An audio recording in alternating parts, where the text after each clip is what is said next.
Welcome back to Home Track Heroes here at Evergreen Speedway. Evergreen Drift Pro-Am Round 1. We have wrapped that up and we are moving on to our next competition here, our Team Tandem competition. Now this is going to work a little bit differently. You can see staged up on turn 3 and 4 of our 3/8, we actually have a couple of teams. So rather than seeing one driver go head-to-head up against another driver, we're going to see groups of 3 or 4 battling out on track against another group. So they're going to go out on track and perform as a single unit. 3 or 4 cars are going to go out and try to make a single impression as a team. And then they're going to be judged and scored against another team. So it's completely different. It's a similar format, but it's going to be teams as opposed to solo drivers. Ben, you've done this before. It's a completely different mindset as well. Yeah, we're setting them up in the bracket, and that's where it's similar. But after that, like all the cars that you see on track, they're trying to work together. Yes. So they're trying to have a good formation, nice fluid movements with each other. They're not trying to run away. They're not trying to go super fast, but they want to have nice, close proximity. That's the word that we like for when cars are close together. Yeah. And then, finish strong, finish together, and, make it look like a nice team dance out there if you want. Right. Yeah. So we've had the qualifying already. All right. So our first battle here, we got IS Motorsports. They're going to be judged up against Ratchet Slayers. But IS Motorsports on track, an RX-7, a 350Z, and a G35 wiping out, it looks like. Oh, man. So, again, they're not driving up against each other. They're supposed to be performing as a unit, but, man, just really falling out of place and clearly not making any sort of positive impression on the judges this round. This is not a good example of what we're trying to do right now. Yeah, okay. So obviously not doing anything that we're supposed to be doing. We have drone footage of what you're not supposed to do, too. Erase everything I'm saying. The drivers here, they know they're supposed to. I don't even know what I'm trying to say. They have a predetermined course that they're supposed to navigate, and the blue one is the only one who did it. They just freestyled. Just Ricky off track. So we're going to use Ratchet Slayers in a little bit to make a little bit of a, hopefully, better impression there. Show us what to do, Ratchet Slayers. But again, Team A setting the bar. This is Team B. I mean, not really a bar set very high, but let's see what Ratchet Slayers can do. Hopefully make it a little bit better of an example of what we're trying to see here. Okay. Jason Cruz out front in that Lexus, getting chased down, and this is what I'm talking about when I say a team. In formation, look at that, stacked up. The lead driver setting the line and the pace, and the other 2 team members following that line, following that angle, and just really coming together as a unit. There we go. Solid team impression. 1, 2, 3, crossing the finish line. So that's what we want to see. Like, that's more of what we want to see, Consistent gaps. Jarrett Robertson, who's the green car in the back, it's hard being that third car, man. You got to react over what 2 cars are doing in front of you. You see a little weeble wobbling in front of them, drops back a little bit and tries to keep up. But Moonlight FPV, he's like the 4th car out there in this team tandem, man. He's on everyone's team and making everyone look good out there. These were actually our number 1 qualifiers, so they're going to actually have a little bit of an exhibition run and really show you what we're looking for. We're halfway through the first battle between IS and Ratchet Slayers, but we're just going to get these guys through the line, and they're going to set the bar high and really show them why they earned that bye run into the Final 4. 3-6 Mafia, a group of E36 BMWs. 3-6. I mean, you can tell just a super tight team, all on each other's line. There's a cool impression when it's all the same car, too. And yeah, just looking strong. There's a lot going on behind the scenes on that. We'll see. We got a drone replay. Okay, we'll talk about it. So there's Hank Hammerly, Leon Ban, and Chase Schmidt. Chase Schmidt is a licensed driver. He got his license here at Evergreen, but he had no clutch and no handbrake for the duration of this entire thing. So no kidding. You'll see as they go throughout the day, they leave the line slower and slower. That's because Chase had to essentially put it in gear, start the car, have it like bump start itself, slam it into second, and then when he'd go out there, if he needed to e-brake, he'd just jam on the brakes and lock up all 4. So, I mean, unreal driving. We're gonna see a lot of them. Spoiler alert, we're gonna see a lot of them tonight. So going back to our first pairing of IS versus Ratchet Slayers, IS has dropped a member. They lost a car. Yo, that FC just pieced out and he just kept driving. Yeah, he just gone. He gone. So huge disadvantage, but they're out here to get some seat time. Why not? Get the laps down, and they're looking better than their last run. Yeah. I mean, but that's not saying much, is it? I mean, we want to see him closer, and it's great to have him out here. You know, yeah, they're all dialing in the car. I think this is one of the first times that they've run out there as a team. So hopefully we see a lot more of them. Let's see them develop their team skills and come out here and just absolutely shred the next DriftCon. As the day goes on, we'll see these guys progress too. This is Ratchet Slayers. They were the ones being paired up and judged against IS Motorsports. And much stronger impression. A little bit of a loose third leg there with Jarrett Robertson, having fallen behind a little bit, but they've already set their advantage over the other team. I'm pretty certain they're going to be moving on to the next battle. And sponsoring this segment, we got Gundy's Auto Recycling. Gundy's Auto Recycling is your official recycling center of Evergreen Speedway, and it's the Northwest's #1 supplier of recycled auto parts with thousands of vehicles, 3 yards, 9 warehouses, and 1 million parts. So check out Gundy's Auto Recycling. Get the parts you need. Yeah, they've been a great support this season. I know they help out a lot of the drivers too. Unbelievable support. Actually, Leon Band's Pro-Am car that he's putting back together got that shell from Gundy's Auto Recycling. So thank you guys very much. Looking forward to that. So our next pairing of teams, we got the Tacoma Boys going up against the Skinners. The Tacoma Boys here on track, 2 blue BMWs and that white 240 in the rear. And again, here we go. This is the team aspect I was talking about. 3 drivers kind of performing as a single unit. Brian out front, setting the line. Falling apart a little bit, but stacking up there. This is the money shot right here as they come around that corner and they're all stacked up. It's just so aesthetically pleasing. And I think we'll see him get better at that as the day goes on. Moonlight FPV providing that stellar drone footage. Love this perspective. It's so unique to have, and man, it just really gives you that great shot of them coming into the infield here, stacked and lined up like you said.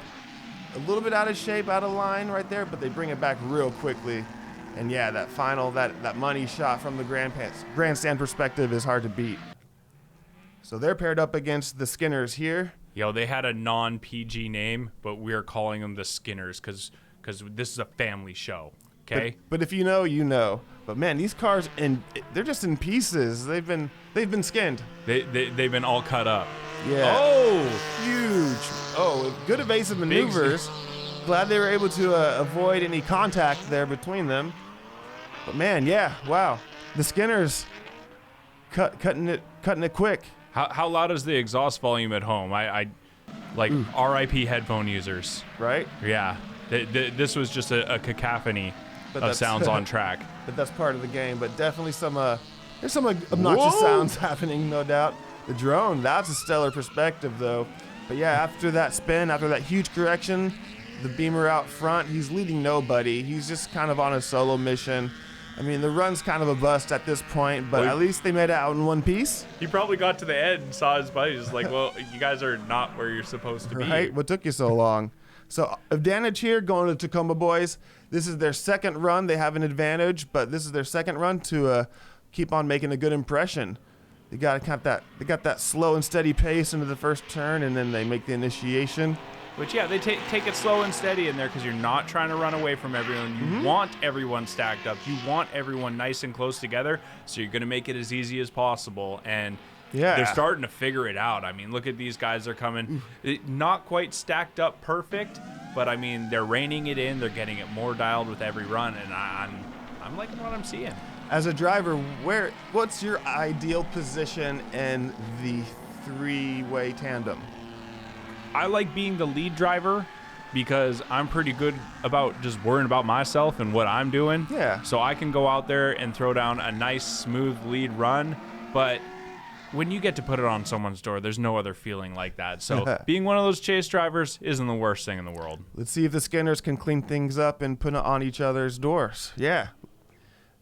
A little bit slow and steady of a pace for a start this time. Let's see if they... Oh that's wow. A big, wild initiation from that middle car. That's no bueno. That's just going to drop them back and create a gap. Yeah, another thing is that the teams really need to strategize about the order of their cars. You kind of want the slower car out in front. That way, nobody's running away from one another. The slower car out front can really manage the pace of the whole team a lot better.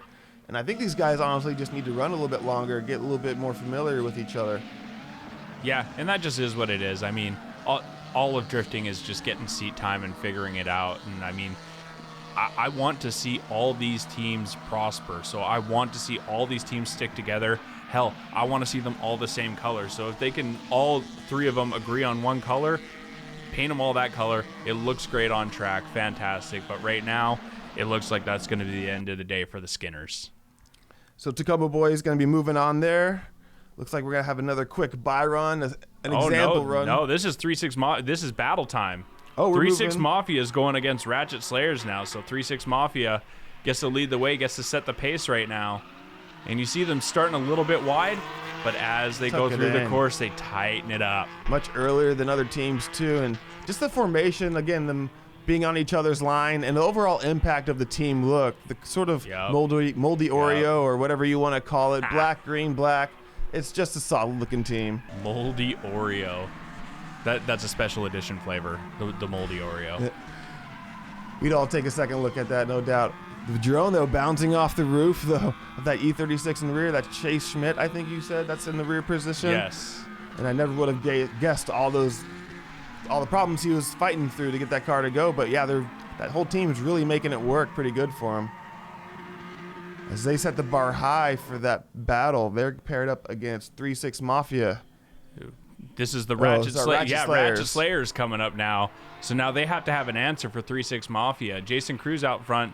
That big body car, he's got 4 doors. You got to stick it to one of them, boys. Let's do this. Tightening up just like we saw the 3-6 Mafia, though. But Ratchet Slayers, yeah, holding their own. There we go. Jared Goodwin diving in on that lead car. And Jarrett Robertson playing a little bit of catch-up. But watch through here. Bam. Stacked. Money. Kodak Holler. moment. Yeah. Take your pick. Oh, here we go. Drone footage, man. I'm all about this drone footage. It always looks great. But is this better, or, is this enough to surpass 3-6 Mafia and the tandems that they were pulling off? God, they're so tidy. Yeah, that that's the 3-6 thing. Mafia, so tidy.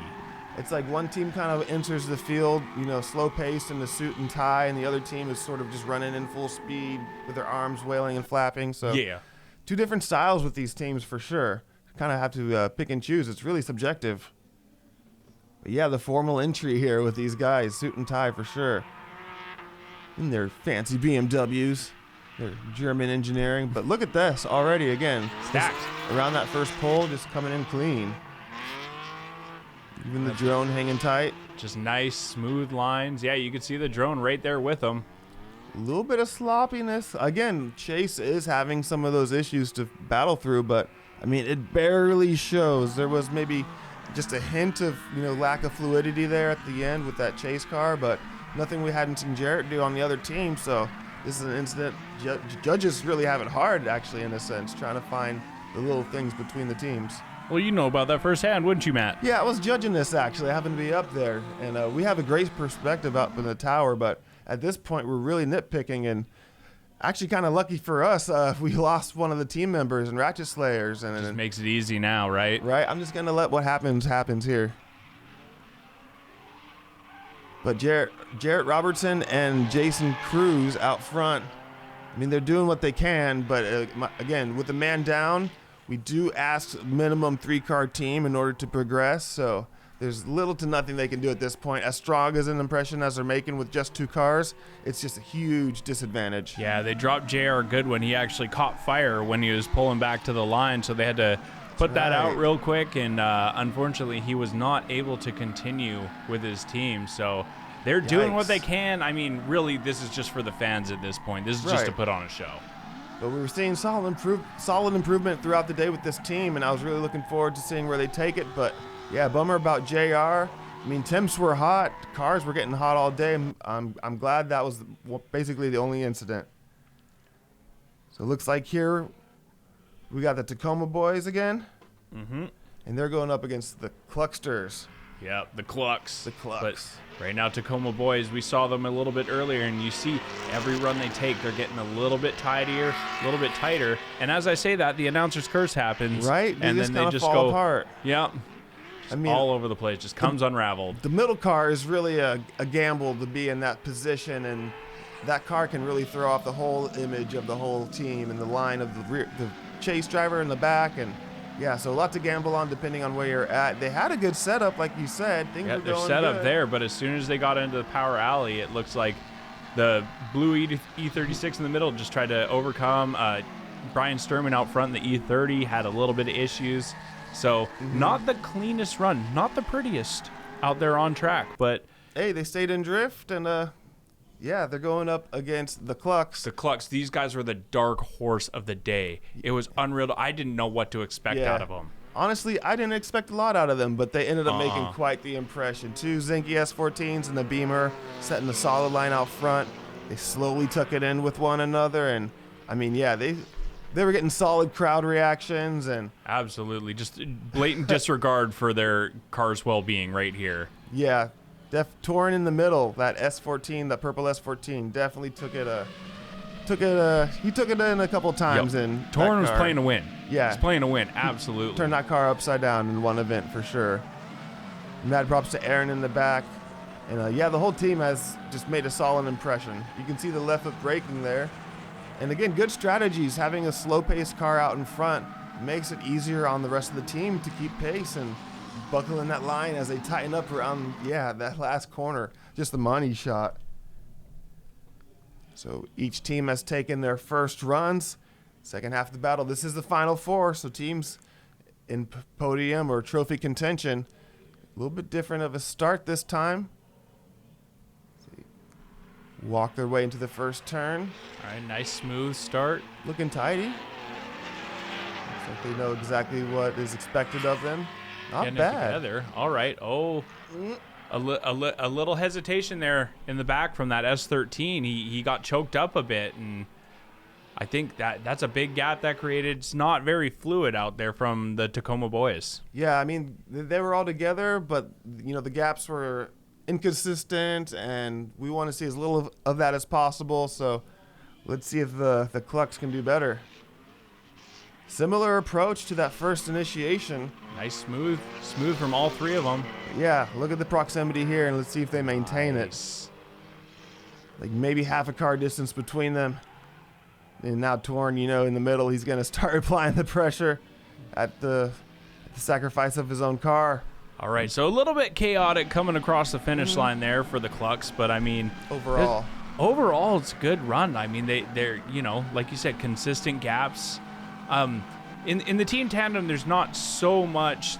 There's a general line, but we don't have the barrels up there for clipping points. What we mostly want to see is these teams working well together and having the cars work well off of each other. Exactly. So it looks like the Clucks actually got the win in that. They're going to the finals. So what we're seeing right now is a third place battle. We see the Ratchet Slayers coming back. They're down one man, so they're already at a huge disadvantage. But like I said, this is all for the crowd, baby. Yeah, I mean, they've earned the right to be on track. So man down or not, they're gonna get the seat time in and continue to improve. And Jarrett Robertson really tucking it up to Jason Cruz, and yeah, why not send him out? But advantage here, no doubt, going to the Tacoma Boys. I mean, it's pretty clear who's going to be taking home the trophy, but they still gotta go through the script. They gotta earn that final place. So Brian up front, another BMW, and then the S13 Coupe. Solid line. Brian pulling a little bit of the gap. I'd like to see his buddies get a little bit closer. They're trying to dive in. They're trying to do what they can. I do think this team would do good if they reorganize a little bit, but overall, I mean, yes, solid job for the day. Now, all right, here we go. And Ratchet Slayers, they're trying to end this one with a bang. No kidding. Let's see if they can pull it off as they wash out wide. Oh! Hard hit into the tire. Jason Cruz, that IS300, the V8 swapped. I think he felt that. I think everybody felt that for the most part. Oh, I was looking at, like I said, that's the second prettiest IS to get wrecked on this track. So, yeah, I think even if they weren't a man down, that would have been the call to end things. But we're going to have a short break before we come back into our competition.